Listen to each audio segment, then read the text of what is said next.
À quoi bon la musique? À quoi bon la peinture? Qui aurait la folie de préférer Mozart à Monsieur Carrel? Et Michel-Ange à l'inventaire de la moutarde blanche? Il n'y a de vraiment beau que ce qui ne peut servir à rien. Tout ce qui est utile est laid. Théophile Gautier, préface de Madame de Maupin, 1880.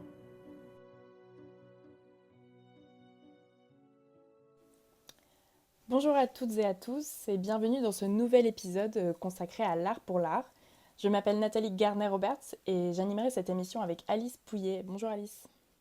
Bonjour, nous sommes ravis de vous retrouver pour poursuivre notre questionnement à propos de l'art pour l'art. Cet absolu est-il encore possible aujourd'hui? Pour nous accompagner dans ce cheminement, nous recevons aujourd'hui Marie-Priscille Blanc, étudiante en Master 1 d'Histoire de l'art et d'Archéologie. Bonjour Marie-Priscille Blanc. Alors comme d'habitude maintenant, nous venons d'entendre un extrait de la préface de Madame de Maupin par Théophile Gautier. En quelques mots, que vous évoque son adage « Tout ce qui est utile est laid ». Alors en quelques mots brefs, premièrement, c'est un adage qui, bien qu'il soit très beau sous la plume de Théophile Gautier, me paraît plutôt fade au final. Je pense que la vie aurait moins de couleurs si tout ce qui était utile devait se trouver laid. Et ça m'interroge aussi surtout à ce moment au XXe siècle et XXIe siècle où on a l'expansion du design, où au final le design allie des critères fonctionnels et des critères esthétiques. Et je pense que nos maisons seraient beaucoup moins jolies si on n'avait pas ce design et un intérieur joli,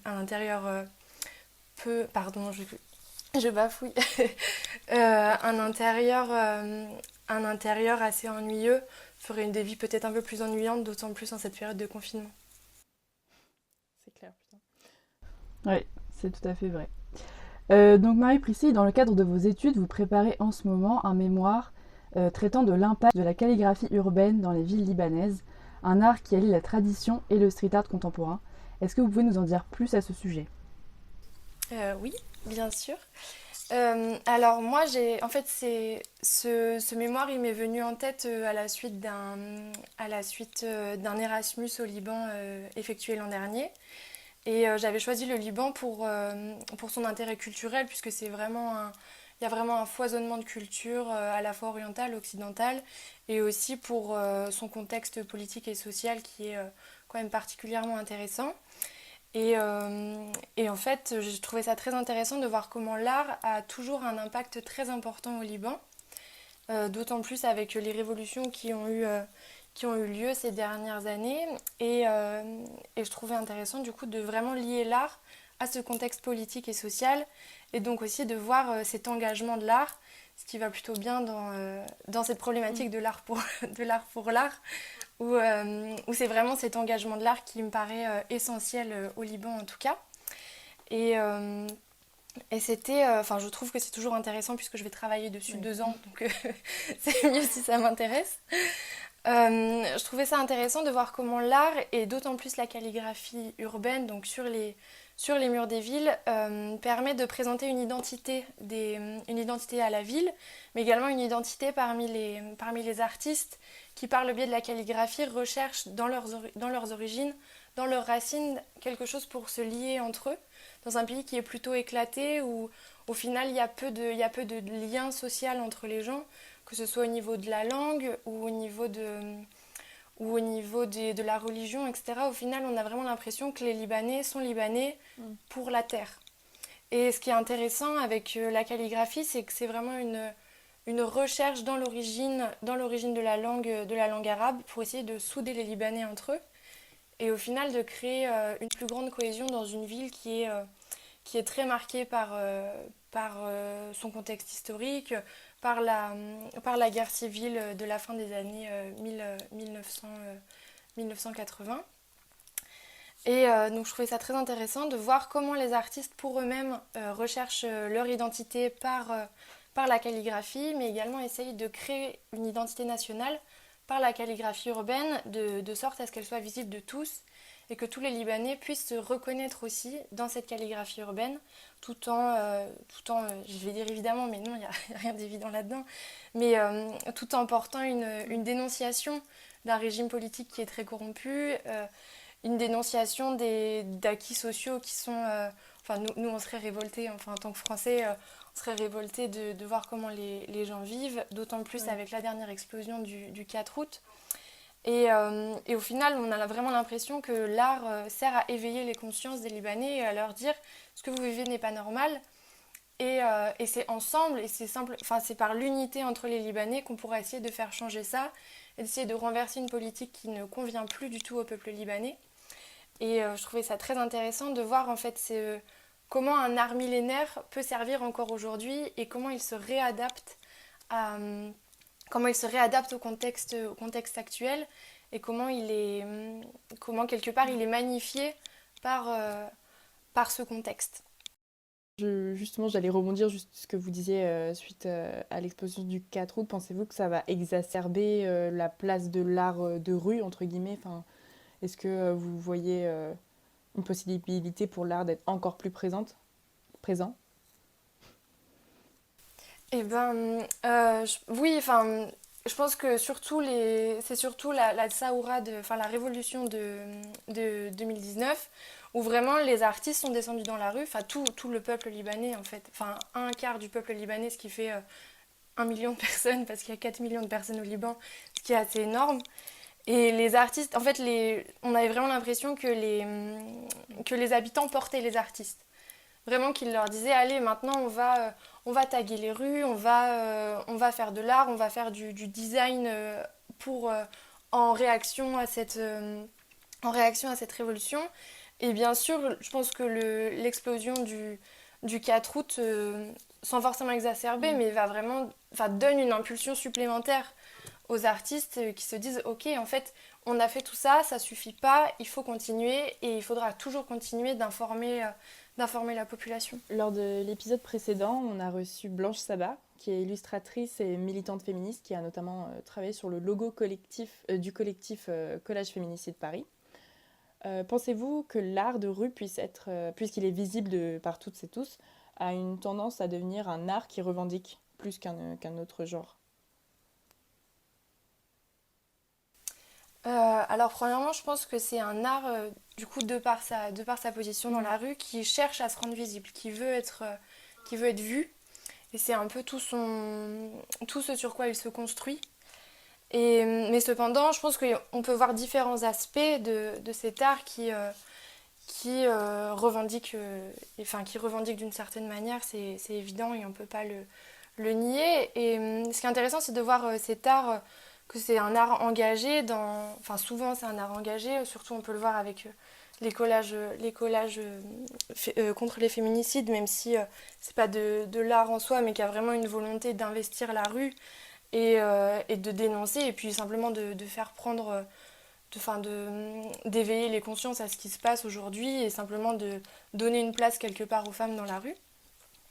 Mais du coup, on peut voir dans cet art engagé qui dénonce, c'est surtout un art qui cherche à interpeller au final le passant, qui cherche à interpeller les spectateurs et qui s'intéresse. Je pense qu'il y a vraiment un fort intérêt pour la réflexion.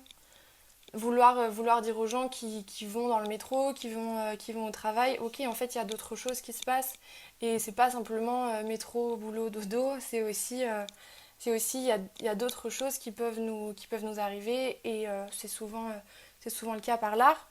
Mais après je pense qu'il y a aussi une forte vocation esthétique dans cet art de rue il y a une dimension engagée, mais il y a aussi une dimension où on veut faire quelque chose de beau. Et c'est aussi, je pense qu'il y a aussi une volonté d'embellir la ville. Et là, encore une fois, je vais reprendre l'exemple du Liban, par exemple, où Beyrouth est une ville très fragmentée, qui a encore beaucoup les impacts de la guerre civile, qui a d'autant plus maintenant les impacts de l'explosion du 4 août, où c'est une ville, au final, où les artistes que j'ai eu la chance d'interviewer, et je les remercie, mais par exemple, j'ai pu interviewer Galeb Aouila, qui est un calligrapheur urbain, et qui m'a dit, avec beaucoup d'humilité, il m'a dit moi j'ai envie d'embellir la ville et de rendre la ville belle pour les Libanais. Il y avait vraiment cette double dynamique, à la fois j'ai envie d'éveiller les consciences et de dire aux gens manifestez-vous, vous êtes présents dans cette ville vous appartient, en même temps de lui donner de la couleur. J'ai perdu l'expression qu'il m'avait dit que je trouvais très très belle, c'était vraiment redonner ses couleurs à Beyrouth quelque part. Et je trouvais ça très intéressant, cette manière de voir l'art de rue, simple, enfin aussi pour embellir, Une question que les je me villes. pose, c'est vraiment où on peut situer le début, les débuts de l'art de rue. Enfin, est-ce qu'on peut dater ça enfin, quand est-ce qu'on peut dater ça? À partir de quand? Je sais pas si... Eh ben, je pense que c'est déjà au début de l'expansion Ouais, ok. massive des rues. Parce que je suis pas certaine Non, qu'au ouais, vraiment, Moyen-Âge, c'est il une y avait question que je me beaucoup, pose, je sais pas. beaucoup d'art de rue. Le seul exemple C'était un art auquel très je pensais, c'est Banksy institutionnalisé. encore, mais... Le seul exemple auquel je pensais, c'est Banksy encore, mais Non, en fait, je suis pas non plus experte. Au final, moi, ce qui m'intéresse vraiment, c'est cet Ouais, ok. intérêt pour une calligraphie qui est millénaire dans un contexte contemporain. Mais là, je vais le dire vraiment de... Enfin, Oui, non, je non, suis c'était pas vraiment du tout par experte curiosité. pour ça, du coup, je mets des gros guillemets, mais je pense que c'était vraiment par curiosité. ça se développe beaucoup dans la deuxième partie du XXe siècle, je dirais, et dans les villes... dans ce que nous, en fait, dans notre imaginaire commun, on entend par ville, donc par des grosses métropoles comme les métropoles en Amérique. Enfin, le street art est quand même, habité par une dynamique new-yorkaise, par exemple. Et on voit du coup un peu cet alliage d'un art de rue qui est très occidental avec d'autres arts, dont par exemple la calligraphie qui est très orientale. Alors moi j'avais une question concernant l'histoire de l'art. On avait reçu Yo-Yo Mag qui nous a dit que dans chaque œuvre, à peu près de tout temps selon elle, on trouve un message caché, un symbole, un sens particulier qui donne l'artiste. Est-ce que vous êtes d'accord avec ça ou est-ce que c'est vraiment propre à notre époque particulièrement? Alors, moi je suis plutôt, de mon avis, je suis plutôt d'accord avec ce qu'elle dit. Je trouve ça plutôt intéressant. Et enfin, je trouve en histoire de l'art et même dans les cours que j'ai toutes les semaines, on voit vraiment que l'artiste s'exprime par le biais de l'œuvre. Et au final, une œuvre est rarement gratuite. Il y a quand même généralement une volonté de l'artiste de dire quelque chose, mais à plein d'échelles différentes. Parce que quand on voit on voit que l'art a quand même été un pilier pour de nombreuses choses dans notre histoire française même, et même dans l'histoire mondiale. Et on voit souvent que des artistes peuvent être à la fois inspirés pour eux-mêmes, mais avant, il ne faut pas oublier que l'art, c'était aussi un outil d'État, notamment un outil de propagande. Les mots peuvent être un peu forts, mais on voit quand même que l'art, notamment Napoléon en France, a beaucoup utilisé l'art pour édifier sa gloire quelque part. Et aujourd'hui, enfin, on admire les tableaux, hein. Et moi la première. Le Sacre de Napoléon, il est fantastique, et pourtant, il est au Louvre, il est incroyable, et pourtant il y a beaucoup de mensonges au final dans ce tableau. Et donc on voit que c'est un outil qui au final passe un message. Que l'art et l'œuvre passent un message, et ça peut être, enfin, on le voit en France avec Napoléon, mais on le voit aussi par exemple pendant la Révolution russe, avec Lénine qui est souvent peint aussi avec le peuple, ou avec enfin vraiment en accord, je vais dire, avec les dimensions qu'il prône, même si l'histoire c'est un peu embourbé, mais on voit vraiment qu'il y a une dimension, il y a la dimension d'un message, en tout cas. Et ça se retrouve à plein d'échelles. En France, toujours, on a le naturalisme avec Millet, où il y a aussi une dimension sociale, où cette fois, on veut représenter le peuple et montrer qu'en fait, la vie, c'est pas seulement Paris, et c'est pas seulement les villes où il y a de la richesse, même si, bon, Paris, il y a toujours une ambivalence. Mais donc il y a aussi du coup cette dimension sociale, il y a toujours une dimension politique qu'on retrouve même en France. Là, je donne des exemples, et je remercie mes profs de m'avoir fait des cours super. Où par exemple on a Courbet qui va s'ériger dans toute dans toutes ses œuvres un peu contre le régime de Napoléon III et qui se met en pardon, je sais plus, j'ai perdu le mot, en porte-à-faux quelque part de la révolte contre Napoléon III. Donc on voit même chez les artistes, même quand il y a quelque part toujours l'État qui est derrière, les artistes quelque part cherchent à s'affranchir et à transmettre un message qui les dépasse. Parce qu'au final, Courbet, il cherche aussi à sensibiliser les gens contre un régime qu'il trouve injuste. Et après, on voit, surtout au 19e, 20e siècle, d'autant plus, où les artistes cherchent de plus en plus à traduire une expérience, notamment avec les expressionnistes, où on veut voir vraiment, on veut voir l'intérêt, on veut voir la sensibilité de l'artiste et se reconnaître aussi dans cette sensibilité et voir le monde d'une manière différente. Et même en cherchant à voir le monde d'une manière différente, c'est pas s'exclure du monde, mais c'est se dire qu'au final, c'est pas simplement l'armoire, enfin je suis dans ma chambre, mais c'est seulement l'armoire que je vois devant moi. Il y a quelque part autre chose qui peut symboliser ça. Je sais pas si c'est vraiment très clair, n'hésitez pas à me reprendre.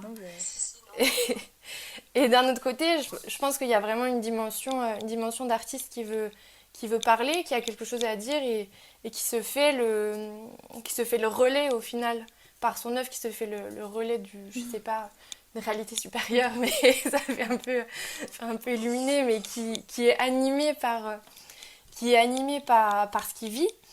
Mais je pense qu'on peut quand même le nuancer. Et là, j'ai un exemple avec Apollinaire, par exemple, qui dans son recueil Alcool, Apollinaire que j'ai beaucoup étudié dans mes années de lycée, et je pense que si mon professeur de français m'entend, il s'arrache les cheveux. Mais par exemple, dans le recueil Alcool, il y a le poème Chantre, et le poème Chantre, c'est un vers. C'est un seul vers, et quand je le lis, je peux vous le dire, je l'ai noté parce que je l'aime bien. et il dit, et l'unique cordeau des trompettes marines. Et ça, c'est la poésie. Et moi, quand je vois ce vers, je m'interroge, je me dis, est-ce que vraiment, il avait la volonté de dire quelque chose de fou avec ce vers, ou au contraire, il voulait simplement exprimer de la beauté et simplement coucher sur papier des mots qui pour lui résonnent et qui sont simplement beaux. Et je pense qu'il faut aussi, pardon, je dis tout le temps je pense, mais c'est un tic de langage, c'est aussi laisser la liberté à l'artiste de choisir ce qu'il veut faire avec son œuvre et non pas obliger l'artiste quelque part à avoir pensé son œuvre pour faire quelque chose qui le dépasse entièrement et aussi parfois accepter de la beauté pure au final. Vous le disiez tout à l'heure, par le biais de votre travail universitaire sur la calligraphie de rue, vous étudiez l'alliance entre la tradition et la modernité. Et au sujet de méthodes artistiques plus modernes, justement, Yo-Yo Mac, de nouveau, qu'on a interviewé plus tôt, nous a récemment exprimé son désarroi face à certaines médiations artistiques comme celle de l'Atelier des Lumières, qui, selon elle, dénature la puissance d'une œuvre. Plus généralement, selon elle, une trop grande démocratisation ne rendrait pas justice à l'art. Pensez-vous que l'art et son appréciation soient justement réservés à une certaine élite ou peut-on permettre de sortir des cadres rigides ou traditionnels d'exposition, par exemple ? Alors, cette question, elle est très intéressante et à de nombreux points de vue au final. Parce que on voit bien, l'exemple de l'Atelier des Lumières est assez probant, mais on voit surtout qu'au final, c'est la culture qui favorise la réception d'une œuvre. Et plus on est cultivé quelque part, et plus l'œuvre va être plus facile d'accès. Et forcément, quand on la démocratise au plus grand nombre, il y a un peu cette dimension où on va quelque part appauvrir l'œuvre pour la rendre accessible à tous. Et il y a une grande problématique autour de ça, autour de cet appauvrissement de l'œuvre quelque part. Et là, j'ai un peu envie de reprendre les mots de Hannah Arendt qui réfléchit à ça. Et elle s'interroge entre la démocratisation d'une œuvre et sa vulgarisation. Où quelque part, il faut faire quand même attention à ne pas trop appauvrir l'œuvre Et quelque part, en appauvrissant l'œuvre, c'est un peu... pardon, il faut que je trouve les mots justes. C'est un peu penser le peuple avec de gros guillemets, mais c'est un peu penser que les gens pour lesquels on va démocratiser cette œuvre ne sont pas capables de penser par eux-mêmes l'œuvre. Et en l'appauvrissant, est-ce que vraiment ça va rendre service aux personnes pour qui l'œuvre est tournée? Donc c'est assez intéressant de faire attention à ne pas voir l'art et l'œuvre comme un loisir ou un divertissement. Au final, à trop appauvrir l'œuvre, on en fait un divertissement et on perd quelque part son sens premier. Et je trouve ça dommage en fait, en appauvrissant trop l'œuvre et en perdant un peu l'intellect porté par l'œuvre, c'est quelque part un peu rabaisser l'homme dans sa dimension humaine. Et pourtant l'homme fait... Ah pardon, je bégaye. On peut voir l'homme en fait comme celui qui fait la réunion entre l'intellect et le sensible. Et l'art, quelque part, fait également cette réunion entre le côté très intellectuel de l'homme et sa sensibilité. Et c'est assez dommage de voir un appauvrissement d'œuvre qui va seulement flatter les sens et non pas flatter l'intellect propre à l'homme aussi. Et c'est aussi perdre quelque part la force de l'art qui peut, elle, toucher l'ensemble des hommes. Donc il faut faire assez attention par une médiation qui est trop importante. Mais d'un autre côté, si on a une absence de médiation, et c'est Malraux qui le disait, l'œuvre n'a pas besoin d'une médiation, elle se révèle seulement au public par son être au final. Je ne suis pas certaine qu'une absence de médiation porte justice à l'œuvre. Parce que quand on n'a pas cette culture derrière d'avoir l'habitude de connaître des œuvres, d'aller voir des œuvres, d'aller à la rencontre des œuvres, au final on peut être fortement perturbé, déstabilisé par la vue d'une œuvre qu'on ne sait pas du tout traiter et par laquelle on ne sait pas quoi regarder au final. Donc c'est aussi dommage En fait, il y a deux extrêmes dans lesquels il est important de ne pas aller, et je pense que le propre de toute exposition, c'est de vraiment réussir à être dans le juste milieu, ne pas dénaturer l'œuvre et en même temps de la rendre accessible au plus grand monde, parce que une œuvre qu'on n'arrive pas à lire, c'est pas une œuvre avec laquelle on prend du plaisir, et ça peut même être un peu violent d'être devant une œuvre et de se dire d'accord, je vois rien dedans, je sais pas ce qu'il y a dedans, je comprends pas ce que les gens voient dedans et pourquoi moi j'arrive pas à voir. Et ça peut être assez violent, je pense. Et pour finir, on peut dire que qu'au final les chefs-d'œuvre c'est ce qui ne nous lasse pas, et si ça nous lasse pas, si on peut les voir plusieurs fois, c'est parce qu'ils flattent à la fois notre côté intellectuel, notre intellect et notre sensibilité. Et si on enlève l'un des deux, au final ça devient quelque chose de joli, mais non plus quelque chose de profondément important d'un point de vue humanité. Absolument. Merci. Et d'ailleurs, est-ce que vous auriez un peu trouvé cette distinction dans vos études entre la différence entre ce qui est joli et ce qui est beau? Alors moi, j'avoue que j'ai toujours un peu peur d'avoir ce syndrome de l'imposteur quand je parle d'œuvres, parce que je me dis que ma parole, quelque part, à côté d'autres personnes, ne doit pas valoir grand-chose. Mais je pense que entre... Là, je vais vraiment répondre très, très personnellement, et peut-être que je vais dire des aberrations.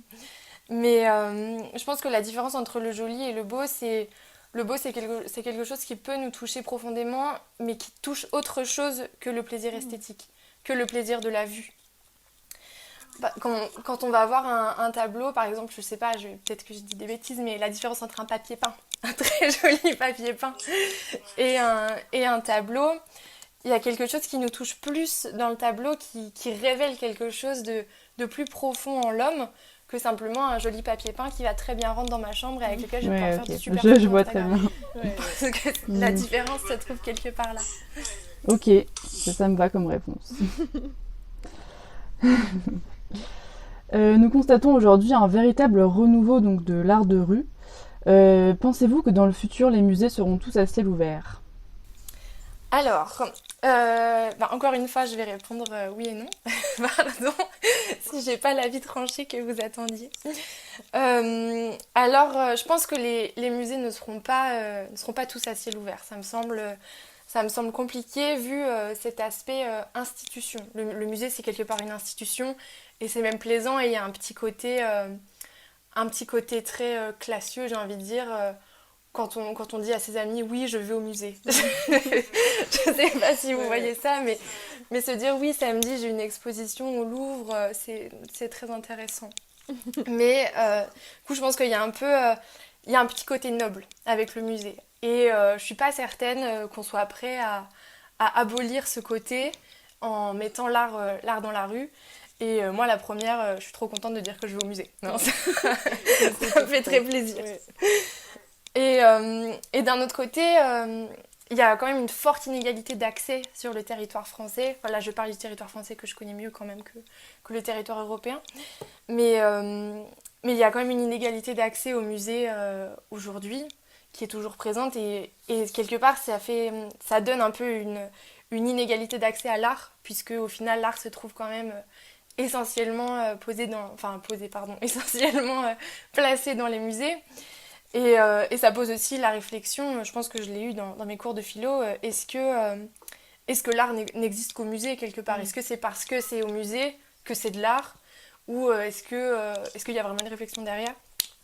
Et donc cette inégalité par rapport au musée, ce serait peut-être bien de la changer un petit peu et de pouvoir ouvrir un peu ces musées au reste de la population et aussi du coup d'enlever un peu ce côté élitiste qu'on peut trouver au musée. Et aussi je pense, on dit que le musée c'est pour tous, que tout le monde peut aller au musée et au final je suis pas certaine que tout le monde aille au musée et en plus de cette inégalité d'accès, je parle là d'un point de vue vraiment géographique où par exemple à Paris il va y avoir une concentration immense de musées et dans les régions, je sais pas à tout hasard le Jura. Au final dans le Jura il n'y a pas du tout, il y a très peu de musées. Mais on a quand même le musée Courbet et c'est pas mal. Mais au final, même si, admettons par exemple que dans le Jura il y ait énormément de musées, je suis pas certaine que la population jurassienne y aille d'elle-même parce que il y a un côté un peu... c'est peut-être difficile d'aller au musée par soi-même et c'est ce qu'on parlait avec la médiation, de se retrouver face à une œuvre où au final on ne sait pas du tout comment l'aborder et une fois encore ça peut être très violent. Et si on y va une fois, 2 fois et qu'on se sent vraiment pas du tout à sa place, on n'a pas forcément envie d'y retourner. Parce que c'est sympa de dire à ses copains qu'on va au musée, mais si on passe un mauvais moment dedans, dans ce musée, et si on se sent complètement perdu, ça nous donne pas envie d'y retourner. Et quelque part, le fait que les musées soient à ciel ouvert, entre guillemets, ça donne une certaine accessibilité aux gens, puisque... en fait, ils vont directement à la rencontre de l'œuvre, mais sans cet aspect très silencieux où tout le monde regarde une œuvre par œuvre, ou prend une photo par photo, et on ne sait pas trop pourquoi ils font ça. Mais au final, la rue, ça reste quelque part le meilleur moyen d'accès à l'art, parce que c'est gratuit, déjà, premièrement. C'est gratuit, c'est en face de nous, on prend pas... il n'y a pas non plus ce besoin de temps au final pour aller au musée. On ne se dit pas ok je me prends une après-midi pour faire telle expo. Et là je vais reprendre du coup comme je vous parlais de Galeb Aouila au début de l'interview, qui est du coup un calligrapheur libanais. Lui il m'a un peu raconté du coup son passé. Il m'a dit j'ai pas eu accès à une vraie éducation, enfin une vraie éducation, pardon, je place des gros guillemets, mais il m'a dit qu'il avait eu un accès très restreint à l'éducation, très peu d'accès à l'art, et pour lui, peindre les murs de sa ville, c'était aussi donner un accès aux personnes qui comme lui, n'en avaient jamais eu, et peut-être rappeler qu'au final, l'art est pour tout le monde, et pas simplement pour un petit groupe de personnes initiées. Et même moi, je sais que je suis en art et ça me pousse aussi à aller faire des musées, à aller m'intéresser à la culture, mais je suis pas certaine que tous les jeunes aillent vraiment faire des expositions. Et du coup, cet aspect d'art dans la rue, d'art à ciel ouvert, ça permet peut-être de réintégrer ou d'intégrer tout simplement l'art dans notre quotidien et de porter l'homme à quelque chose de plus beau au final. Enfin, d'élever l'homme à quelque chose de plus beau et aussi de se dire, ok, l'art c'est aussi pour moi. C'est pas seulement pour les autres, c'est aussi pour moi et j'ai le droit d'aimer cette œuvre, j'ai le droit de me questionner, j'ai le droit de me positionner par rapport à elle. Et je trouve ça intéressant de donner un droit de regard à tout le monde sur une œuvre et même si parfois on est un peu décontenancé face à une œuvre, plus on va en voir et plus on va chercher à en voir et au final plus on arrivera à avoir une vraie opinion sur ce qu'on aime, sur ce qu'on n'aime pas parce que ça arrive souvent. Et voilà, je pense que c'est important de faire de la culture non plus quelque chose de lointain, quelque chose qui est pour les autres ou quelque chose qui appartient simplement à Paris. Enfin, où on a quand même si ça évolue avec les années, on a quand même une centralisation de l'art qui est quand même intense à Paris et c'est d'ailleurs pour ça que moi je suis allée faire mes études d'art à Paris et pas dans une autre ville française et du coup de se réapproprier l'art et de plus en faire non plus l'attribut d'une élite et simplement en faire l'attribut d'un peuple. Eh bien merci Marie-Priscille Blanc d'avoir accepté de nous rejoindre pour notre dernier épisode de notre podcast L'art pour l'art qui s'interroge sur la place de l'art engagé aujourd'hui. J'espère que cette émission vous aura plu et vous aura amené à réfléchir. Ce fut en tout cas le cas pour nous. L'art pour l'art. L'art pour l'art, le podcast qui s'interroge sur la place de l'art engagé aujourd'hui. Ce podcast a été réalisé par Nathalie Gardner-Roberts, Luz Calbut et Alice Pouillet. Il a été sponsorisé par l'Institut catholique de Paris et produit par Nightcard Productions.